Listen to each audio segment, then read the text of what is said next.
Welcome back to College Football Addiction. Jay from Unfair Sports on with us. Jay, a tough one this weekend. Ole Miss beats Oklahoma. Sooners' second loss. Nothing is over yet, but a tough stretch down the last month of the season here.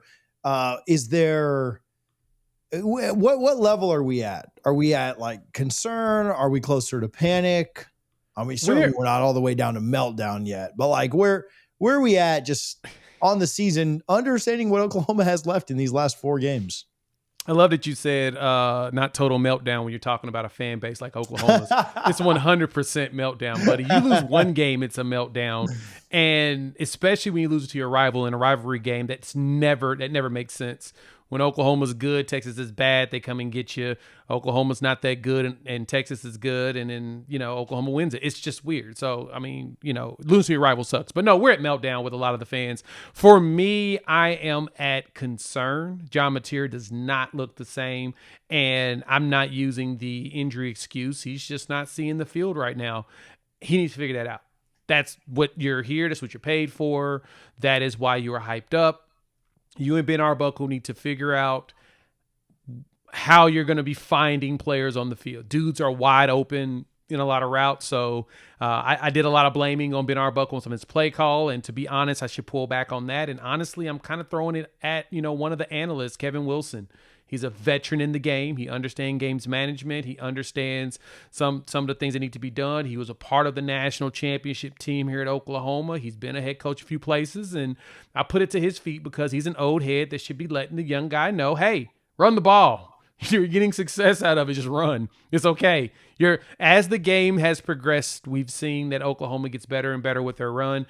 Keep running it. We could have ran it down probably Ole Miss's throat and probably found a way to squeak out a W by killing a lot more clock. That's something that in this game, Lane Kiffin went the complete opposite of his typical game plan, and we just weren't prepared for it. So now with this gauntlet, as you mentioned, ranked Tennessee, bye week, ranked Alabama, ranked Missouri, LSU with a new coaching staff.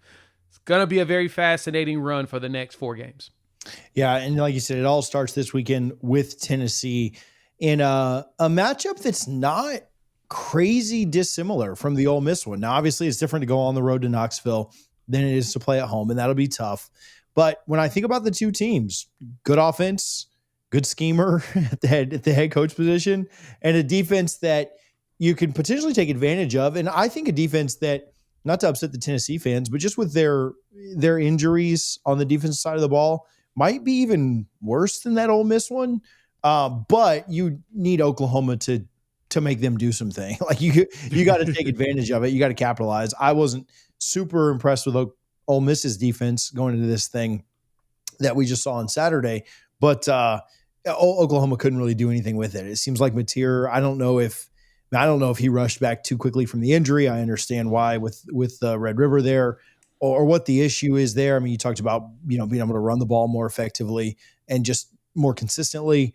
But I don't think these two, though the home and away is different, and they are different players. I don't want to just say that, it's an exact replica, but you almost kind of get some of the same vibes from last week that you get this week. Yeah. And I mean, it feels like we're looking a lot more like last year.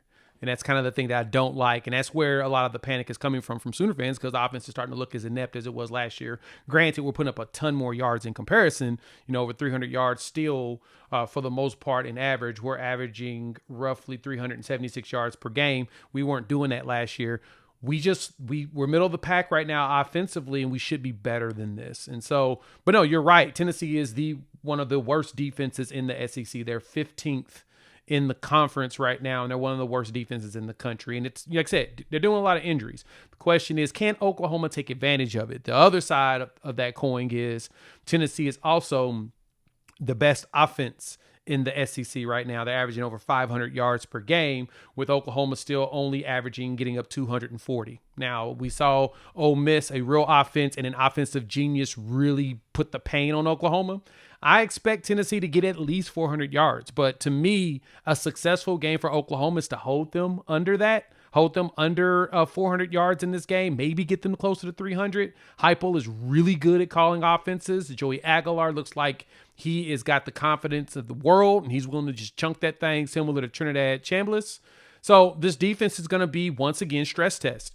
This stress test will lead right into going into Alabama and Tuscaloosa, another stress test game of an offense that has its moments where it can be really good. And so Oklahoma's got its work in front of them. I do think that with the health at Oklahoma, I think we've got a little bit of an advantage there. I think we really won't lose too many key components on defense, but it's going to be a challenge nonetheless. On Oklahoma's defense, not to pile on here, but I want to say I saw a stat on the broadcast that we have Oklahoma's defense rated pretty highly, and I'm not trying to pile on here, but I did see a stat that like maybe only one team other than Ole Miss had a top 50-ish offense that Oklahoma had seen this year. And so Oklahoma has done really well defensively, but also has played pretty pedestrian offenses. Bryce really early in the year, Auburn's a mess. Do we maybe do you think that there's an aspect of Oklahoma's defense not being as good as we thought? Or do you think it's, hey, they finally got their first big test and they just didn't pass the test because they just weren't maybe as prepared, not necessarily from like an X's and O standpoint, like BV and those guys, but just they hadn't seen anything like that. And so they kind of choked on. I mean, Oklahoma or Ole Miss has a really good offense and a really good schemer. So so all that said, to maybe put a bow on it, are you concerned with the defense some, or what are your thoughts there? Hey, thank you so much for watching. Just want to quickly give some love to our friends over at Sleeper. Make sure that you have the Sleeper app downloaded. On Wednesday, we will play the More or Less game on the Power 2 Live. Hopefully you can make some money with us. If you do up to 100% deposit using our code CFA, you will get a 100% match. But if you don't want to deposit, we have a free $20 play for you. You don't need to pay anything. Just get your free $20 play on the Sleeper app. Use our code CFA. The link in the description will auto-populate it. Make some money with us. Check their terms and conditions because terms are used to apply. Now back to the video.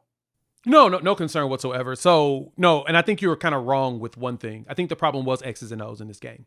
And I say that specifically because Lane Kiffin, the one thing that his offenses are, his teams aren't known for really doing over the last few years is having a very high time of possession.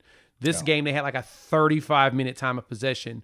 And when I talked to my guy over there on, he was over there on Locked On Ole Miss, and he was like, this is an anomaly type game for Lane because Lane is a tempo guy. His offenses usually go up tempo. They go pretty fast and they move. And in that game, like when I'm looking at it, their average time of possession is usually about 28. They don't usually hit the 30s. They're 12th in the conference in time of possession. I mean, Oklahoma's 29, so we're pretty right there next to them. Tennessee's the lowest at 26. If Tennessee wants to win this game, the secret is to do exactly what Ole Miss did. Go slow. Take your time, go in the huddle, wait till about 15 seconds, and then disperse your team from the huddle. So then Oklahoma has to try to guess and figure out what you're doing. That's what killed Oklahoma. Plus, at the same time, Lane Kiffin was very smart by doing it, not only slow, they used Oklahoma's aggressiveness against them. They knew they were going to be aggressive and really cut down and take angles and stuff like crazy to try to get in there and cause problems for Trinidad Chambliss. And truth be told, they did, right? You finished the game with a sack. You got 14 tackles for loss because in a lot of those, Trinidad tucked in and trying to run, and it didn't work for them. So the most successful portion that you get from Oklahoma's defense, you got. The biggest issue here is that Lane Kiffin said, we're going to hold the ball. We're going to wait. We're going to take our time, and then we're going to disperse, which is really kind of a kryptonite thing to do against a Brent Venables defense. He can go against tempo just fine because he can make adjustments. And he has an idea of the tendencies. And Lane Kiffin mentioned that in his presser. Some people were trying to say he was stealing signs, but what he was actually saying is Brent Venables is really good at recognizing some of your tendencies, what you typically could do from first to second and second to third, and sometimes third to fourth. He catches that stuff really quick from film, and he says, oh, okay, they're lined up in this position. They're most likely going to do this, this, or this. This is the defense that'll be prepared for all three. Now just execute. So, no, I think it was X's and O's. I do feel like they weren't prepared for the fact that Ole Miss took advantage of the rain and said, we're just going to go slow, super conservative, and we're going to take our time. And all we got to do is execute and we'll win. And that's what they did. Ole Miss did a really good job of that. You mentioned it, and not that Lane would be taken out of context or misinterpreted. Ever. Who would ever misinterpret Lane Kiffin, right? Not Lane Kiffin. But I do think that, yeah, you're right. He did a great job. And the broadcast continued to talk about that, just the way that they would when they broke the huddle, when they came up to the line, when they were able to do different things that kind of had them off balance. Tennessee has relied so heavily on the shot play. And you mentioned their time of possession being super low compared to their record. Usually teams that win the time of possession, that's always been like the old thing, right? Like you win time of possession, turnovers, you win the game. I mean, that's not what Tennessee has done, right? They have, I mean, they certainly lost a couple of games because of turnovers, but you look at their time of possession, they rely so heavily on the shot play. And I wonder if that can be successful against Oklahoma. Now, certainly it's an advantage for Tennessee to be at home during this because they hit some of those shot plays against Georgia there in Knoxville. But you just wonder that is Tennessee's strength. And so you don't want to so much go away from your strength, but at the same time, does Oklahoma have a bigger weakness at just defending the nickel and dime stuff, the take what the defense gives you there as opposed to the shot stuff. So I think that matchup within the matchup is really interesting. Yeah, the brain battle between a Josh Heupel and a Brent Venables is going to be very fascinating. Oklahoma's secondary is a lot better than it was last year in comparison, if we're being 100% honest. I'd like our young corners, and I think they're actually pretty fast in comparison to what we dealt with last year. The bigger thing here is going to be preparing on those X's and O's and not letting Tennessee, like I said, take those shots or be prepared for him to try to go nickel and dime and then over the top. It's going to be a big chess match, just like it was against Ole Miss.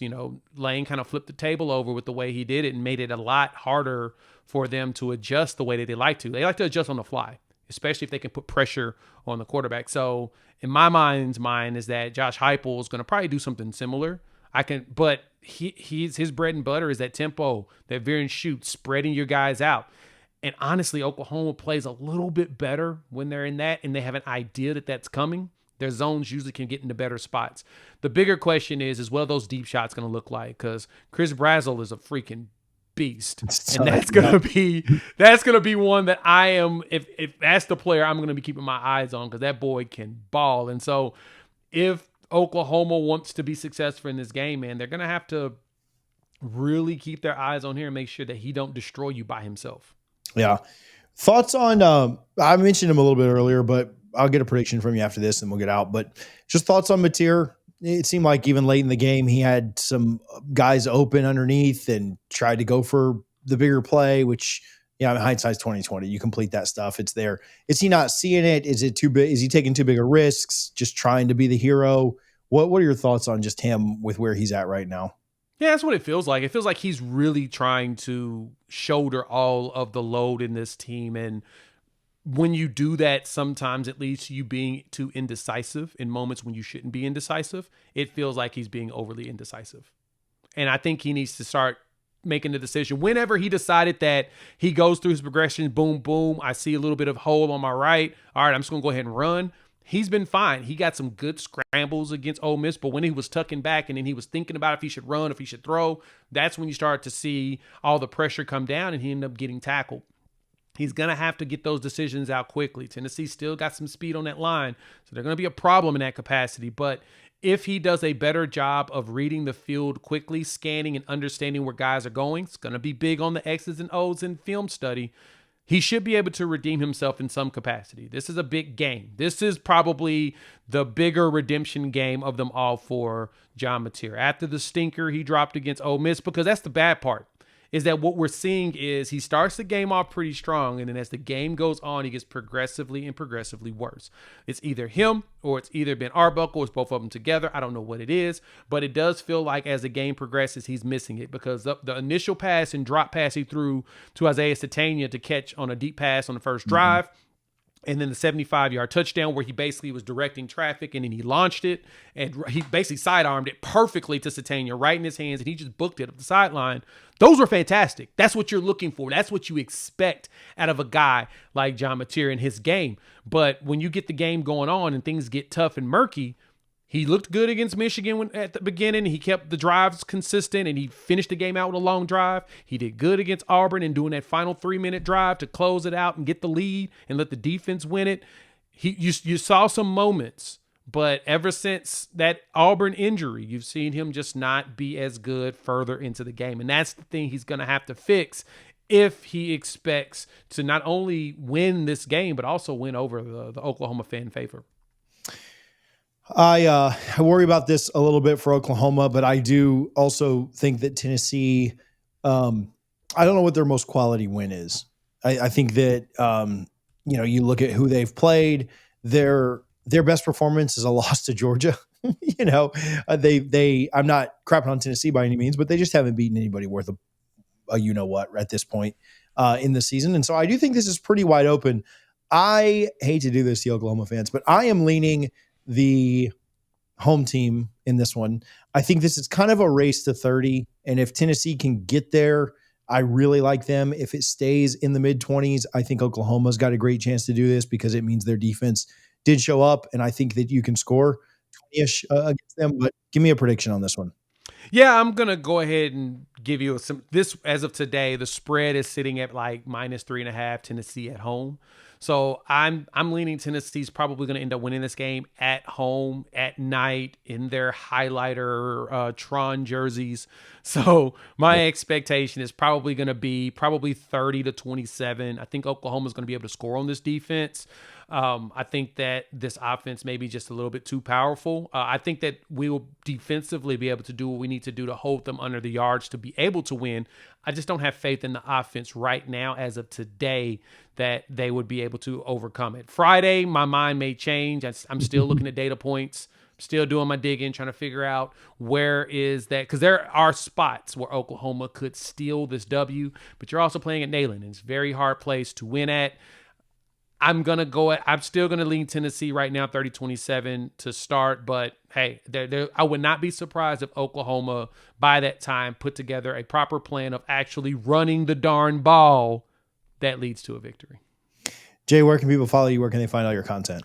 You can find me over at Unfair Sports here on YouTube, as well as where podcasts are downloaded and listened to. Thanks a bunch for having me, TJ. Thanks, buddy.